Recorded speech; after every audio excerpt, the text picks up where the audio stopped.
The old mansion stood in the middle of an empty field, draped in an eternal shroud of darkness.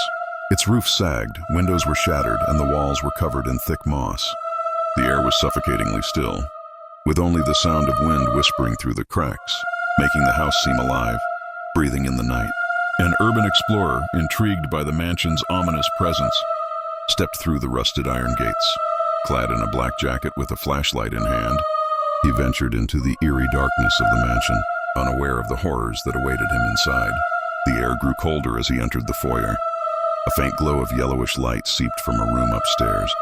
Despite the mansion having no electricity, the dim light seemed to beckon him forward, urging him to climb the creaky staircase. As he approached the door, a cold chill wrapped around him, and the musty air grew heavier. The beam of his flashlight flickered as if the very house was resisting his intrusion. When he opened the door, the room was bathed in a pale, unnatural glow, but no light source was visible. The room was empty, yet the light persisted. A sudden feeling of dread washed over him, but curiosity pushed him further inside. Suddenly, a shadow flickered in the corner of the room. A figure, ethereal and translucent, stood with its back turned. His breath caught in his throat, but as he took a step closer, the figure vanished into the air, leaving only an unsettling silence.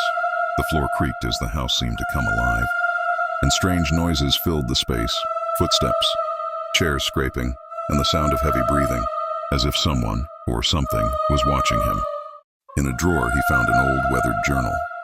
The pages were filled with erratic handwriting, recounting a gruesome murder that had taken place in the very room he stood in. The victim, a woman, was brutally attacked, and her blood had stained the walls, forever marking the room with its tragic history. He glanced into a cracked mirror, and his reflection began to change. A ghostly figure appeared behind him. An unsettling smile spread across its face, and its hollow eyes stared through him as if it could see his soul. Suddenly, the room morphed into the horrifying scene described in the journal.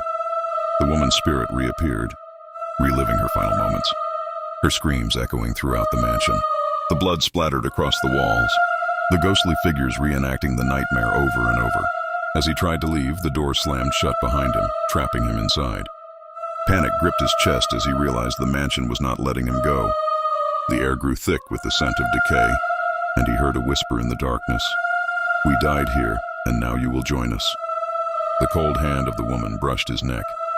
When he turned, there was nothing but an endless void. The mansion had claimed him, and his screams would join the others who had vanished within its haunted walls.